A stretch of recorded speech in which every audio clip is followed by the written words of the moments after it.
Power. Some inherit it, some seize it, and a rare few craft it from sheer will. Monaco. 2 square kilometers of marble, money, and myth. The playground where billionaires trade champagne toasts like handshakes, and a square meter of coastline costs more than most families earn in a decade.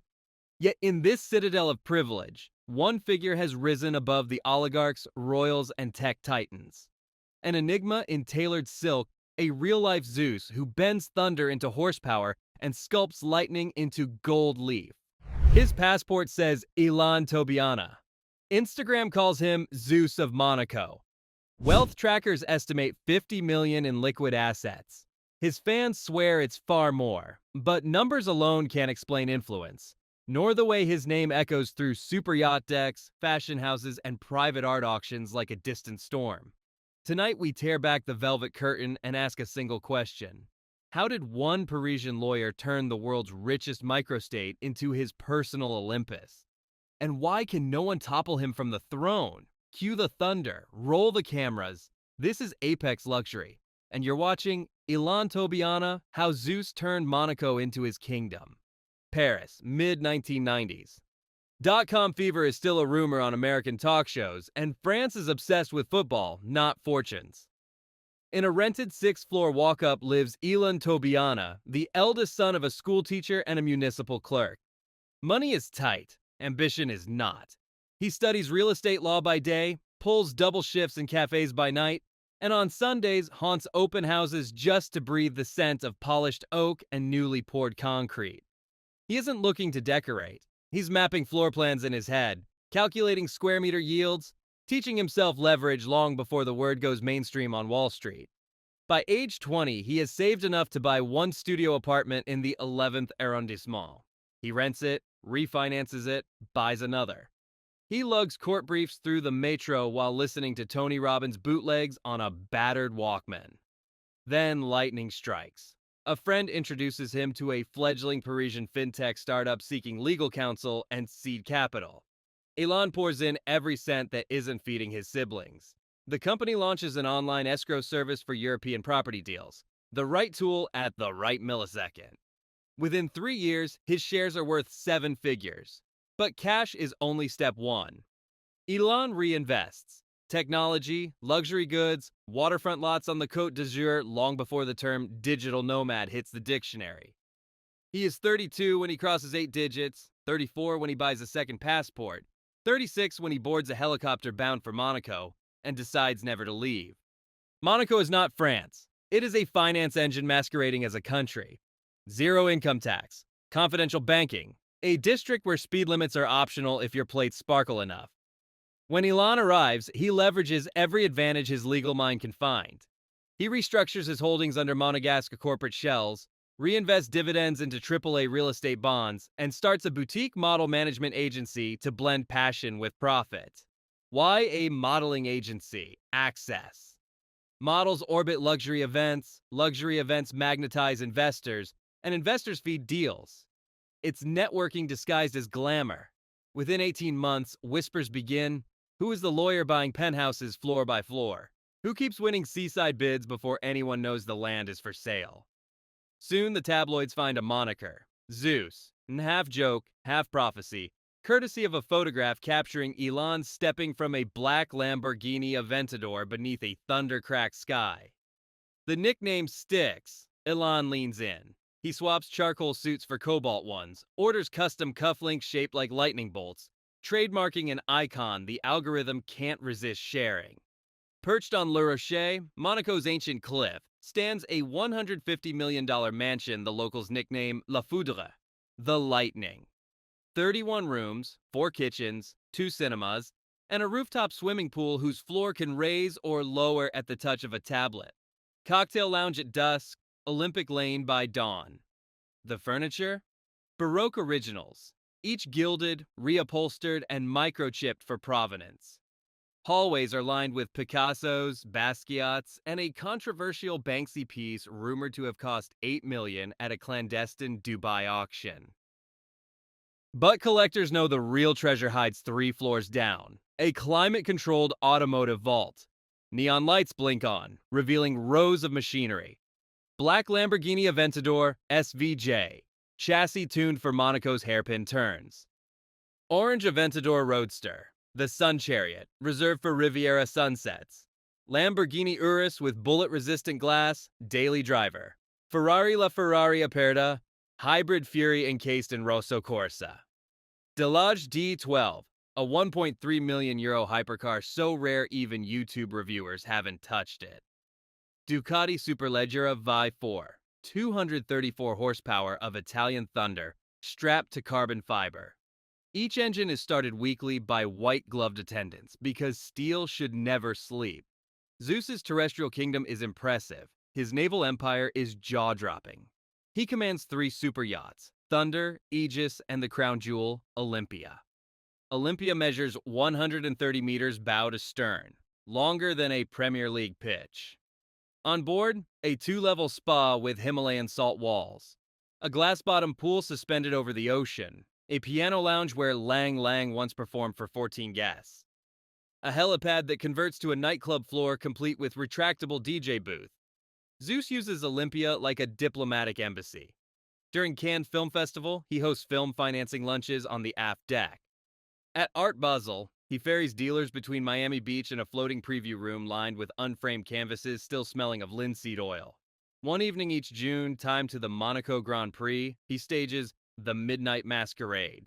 Tuxedos, feathered masks, no cameras allowed. Royalty mixes with rappers, hedge fund founders with TikTok stars, a cocktail of influence impossible to replicate on land. Invitations are coded, delivered on black titanium cards. Decline once and you might never see one again. Accept, and you sign an NDA harsher than most IPO prospectuses. The secrecy only amplifies the legend. To rule earth and sea is impressive. To own the skies completes the trifecta. Zeus maintains 2 jets and 3 helicopters, each interior dripping with champagne white leather, pale walnut veneer, and discreet gold inlay. On long hauls, he favors the Gulfstream G700, master suite, rainfall shower, 20-foot conference table connected to Starlink broadband. Business deals close at 41,000 feet, while the Côte d'Azur shrinks below like a discarded sapphire. Short hops call for the Airbus ACH-160 helicopter. Its rotor noise is dampened by active cancellation. Its floor panels float on vibration isolators. Passengers sip espresso while slicing through Provençal airspace at 150 knots. Private aviation is an indulgence. It's efficiency. Zeus can breakfast at his Monaco pool, lunch in Paris, and dine aboard Olympia anchored off Mykonos, all in a single 18-hour sun cycle. For a man whose currency is momentum, flight is simply the fastest conductor of influence. In Monaco, where license plates outshine jewelry, image is armor. Ilan's wardrobe is valued at over 15 million euros, but the price tag is trivia. What matters is exclusivity. Prada crafts his daywear. Silk wool blends dyed a blue so deep the fabric appears wet under studio lights. Louis Vuitton hand-stitches his luggage with lightning bolt monograms unlisted on any catalog. Giorgio Armani Privé tailors evening jackets from Vicuña, fiber harvested once every 3 years in the Peruvian Andes. When Paris Fashion Week begins, Ilan doesn't queue backstage.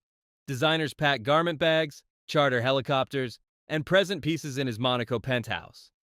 Transactions conclude in minutes. Collections vanish from public view until Ilan decides to step out wearing them. Accessories?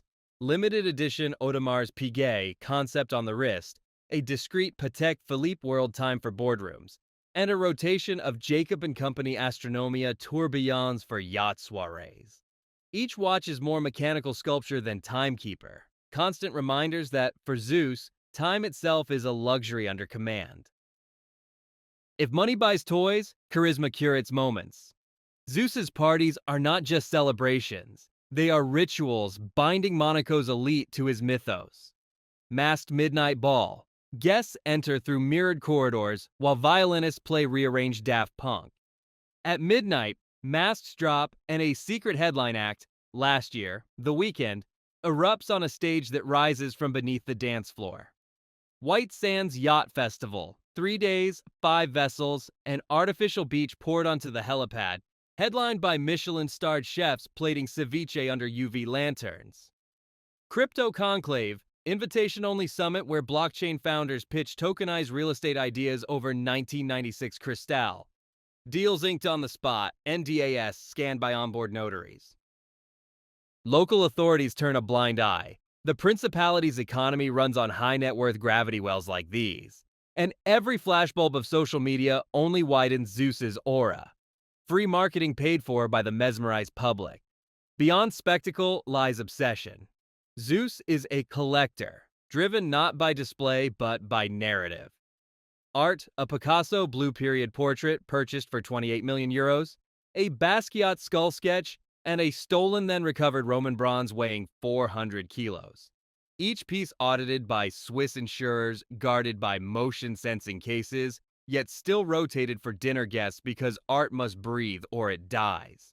Cars, 1962, Ferrari 250 GTO 1 of 36, insured at 70 million euros. A Bugatti 110 number 5 of 10. Even a 1938 Alfa Romeo 8C, its straight 8 engine rebuilt with 21st century metallurgy to withstand modern track days. Timepieces, one-off Richard Mille, RM56 sapphire case, a Rolex Daytona Paul Newman with original box, and a Patek Philippe Grandmaster chime reserved for VIPs, the company deems protectors of horology. Tech artifacts, Apple One computer signed by Wozniak, gold-plated Leica M6, and a Nintendo PlayStation prototype, one of 2 known. These objects are vaults of frozen thunder, energy waiting to spark conversation, partnership, or simply awe. In Zeus's kingdom, collection is language, and rarity is fluency. Critics claim Zeus champions decadence over depth. They overlook a quieter empire, Philanthropy. Monaco's Rose Ball, the Monte Carlo Gala for Planetary Health, the Amber Lounge Fashion Charity. Each lists Tobianah among marquee donors. Colleagues confirm a multi-million euro trust dedicated to pediatric oncology at Paris's Hôpital Necker. On board Olympia, he once auctioned a single dinner seat for 1 million euros. Proceeds funding coral reef restoration in the Maldives. No press was invited. The story leaked because a marine biology intern couldn't believe the check cleared. To Zeus, giving serves 2 purposes: repair the world that enriches him, and remind rivals that even generosity can be a contest he intends to win. Empires rise when vision meets timing. They collapse when heirs fail the myth. Ilan, now 51, shows no sign of abdication, yet contingency planning is underway. A venture capital arm run by protege, a charitable foundation chaired by his sister, trust instruments written in multiple jurisdictions. But the real legacy is narrative. Zeus is not an alter ego. It is a brand architecture that turns lifestyle into leverage, spectacle into security, awe into asset. The cars, yachts, jets, they are props in a larger theater where perception mints currency faster than any central bank. One day the mansion's lights will dim, new wealth will swagger through Port Hercule. Yet the legend of the lawyer who forged thunder into influence will endure. A case study for MBAs, a fable for TikTok hustlers, a warning and a beacon all at once. A boy from a modest Paris flat learned the science of wealth, mastered the art of myth, and carved his name across sea, sky, and stone. Call him billionaire, influencer, collector, philanthropist. The titles swirl like storm clouds. But when lightning finally splits the Riviera horizon, everyone looks up and says one word: Zeus. This has been Apex Luxury. Subscribe for more journeys inside the vaults of power. And remember, empires are built in silence, then revealed in thunder.